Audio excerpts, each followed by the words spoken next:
was thinking this morning about what a weird season this is. I think we've been caught up in midterms and politics and failing football seasons for some of us.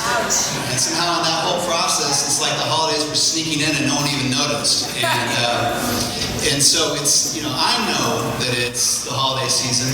We're only 2 weeks and a couple of holiday shows away from Thanksgiving, less than 2 weeks now. And I know it's the holiday season because back in September, I went to Lowe's. And in Lowe's, they had a giant inflatable display that had pumpkins, turkeys, and a couple of interracial Santas. And they called it, I think they were referring to it as their Holiday-giving-us. And I wanted to tell them more about it because the black Santa looked a little bit like Harry Belafonte. So he pressed his hand and he said, "Day ho ho ho." That's smart. I think they did a great job with it. So, how many people here are big into holidays? Is anybody in the holiday mood already? These people are big into the holidays back here. Anybody else big in the holidays? Yes. Oh my gosh. Yes. Sorta, kinda. How many people have holiday apparel? Like for every given holiday? I know a couple of you. So, yes. Judy is very festive, and she probably. Do you have a glitter turkey or sequin turkey of some kind? Yes, I thought so. Or does anybody here have like the white turtleneck with the cornucopia or little cornucopias or turkeys on it? The dickies? Yeah. Yes. What do you have? I'm just curious if perhaps might be the only person that has a Groundhog Day shirt. Wow. Does anybody else have a Groundhog Day shirt? That's what I'm talking about. That is a true extension of the holiday season. It's not just Halloween. It's way back to Groundhog, and that's the whole holiday season. You really need eyes to celebrate. Yes, she does. Yeah, she's not afraid to wear it. Yeah, we wore that shirt out. So let's see. How many people? Let's ask this thing about Christmas trees. How many people do live Christmas trees? Live Christmas trees? Fire hazards right here. How many people do fake Christmas trees? Okay. Now, if you have at least one, if you put up at least one Christmas tree this season, hold your hand up. At least one Christmas tree. No, that you intend to put up. On a traditional season, you put up at least one Christmas tree. Wow, I'm surprised. Some of you. Great. Okay, keep your hands up. How many of those people that have hands up have 2 Christmas trees? 3 Christmas trees? 4 Christmas trees? 5 Christmas trees? 6 Christmas trees? These are sick people. These people need 7, 8.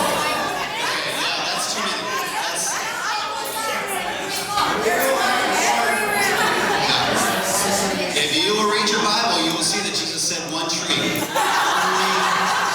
You're only supposed to have 1 Christmas tree. Yeah, that's what Jesus said. So, I'm sorry about the rest of you guys. How many of you guys does anybody kind of get really anxious around the holiday season? You kind of lose your mind a little bit? Yes, right. Okay.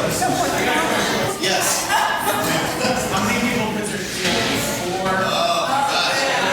How many people break the golden rule and put their Christmas tree up before Thanksgiving? No. Wait a minute.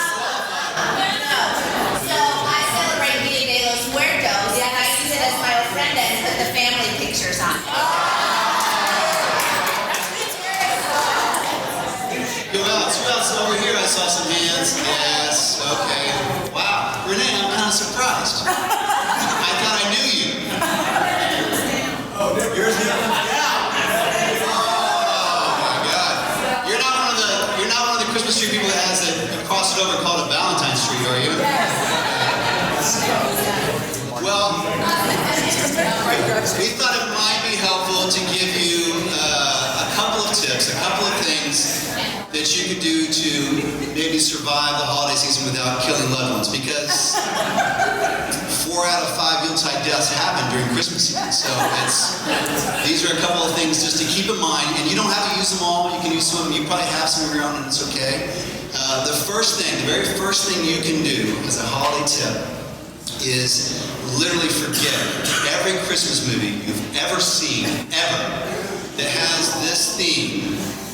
If we all work together, this could be the best Christmas ever. Maybe not. Maybe it won't be. This is the tip we like to call managed expectations. So, take all your expectations, will them way down. Anjanette's late grandfather, Joe Bob Gale, was famous for announcing every year at the Christmas gift exchange, if you don't expect anything, you won't be disappointed. And as grim as that sounds, it's actually true. So, if you want the fastest ticket to Disappointmentville, start with a whole lot of expectations for Christmas and your family, and then if you really want to get your ticket punched twice, make a list of those expectations, but then don't tell anybody about it. And then just watch the failure mount. So, lowered expectations. You know, every year, researchers spend thousands of hours trying to find the happiest people on the planet. And you know who they are? Not us. So, in America, we believe that we can be anything, do anything, have anything, and not only that, we deserve it. And but in other countries, what's that? Amen. But in other countries, they have managed expectations. And so when you have basic expectations, when you have general expectations, then when things exceed those expectations, you're incredibly grateful. And that's an amazing quality. So lowering the expectations, and then that brings us to gratitude. Gratitude is the second tip. So I want to challenge each of us this year, this season, to do this one thing. We've already started my family because we're holy. And your family, this is my wife back here, she's holy, she knows. I'm the one laughing loud.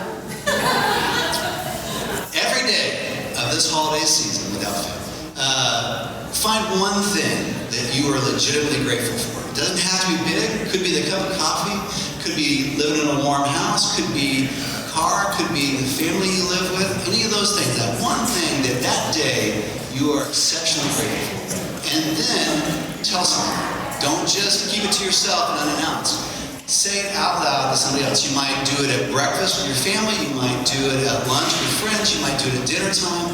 Whenever, wherever that is. But one thing each day that you are legitimately grateful for.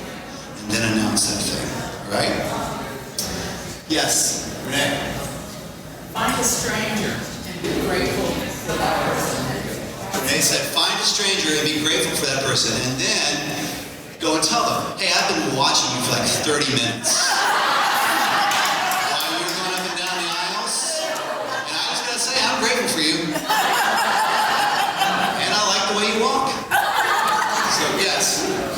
You know, the other weird thing about the holidays is you take a bunch of people that you haven't seen in a year, you shove them in a room, and then you say, now, go make conversation, and see how that goes. And so, conversation is awkward, it's difficult because a lot of those people are our family, and that's the only reason we're seeing them, is because we have to.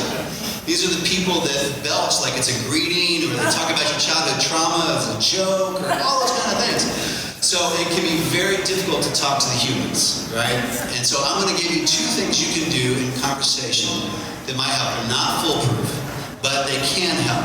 And so the first one is, and what's great about both of these tips is they require us to talk about ourselves, and for most of us, that's fantastic.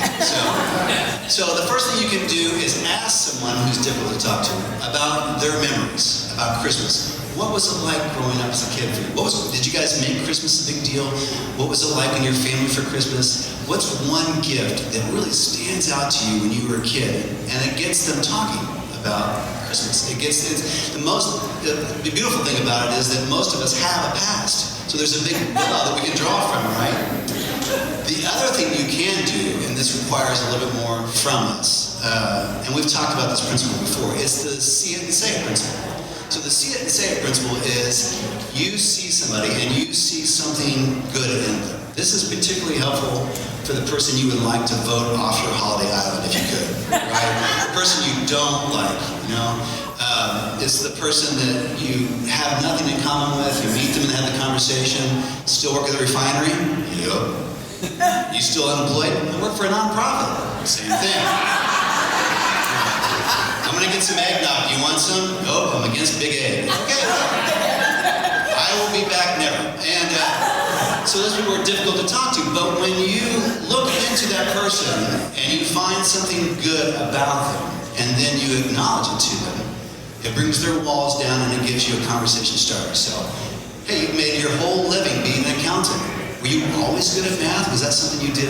When did you first know you were good at this stuff? Did you do this in school? Was that, you know, you really know how to use the whole deer when you murder it. Did you grow up hunting? What was that like? You know, you're generally a jackass. Who hurt you when you were a kid? Don't use that one.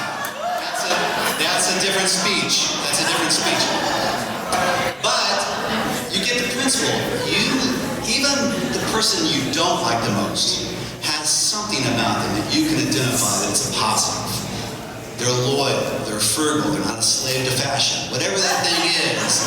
And you can find a way to suggest that to them or to compliment them. And it brings the defenses way down. It brings disarmament. It's great that way. So that's what I encourage you to do. So try both of those. See how they work. It does help. Okay, last two. You can take notes on this. This is something my wife is particularly good at. But we like to call this getting on the same page. Everybody has different expectations, there's that word again, for the holiday season, right? Different wants, different plans, different expectations.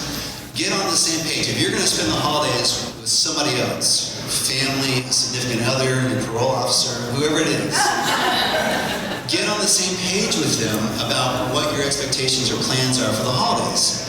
And try and find a way to meet in the middle. The planning is not to have them come to your side or to see things the way you see them, but to find some way that you can meet in the middle and have some compromise. Compromise might be the biggest gift you can give in the holiday season, and it's a difficult gift to give.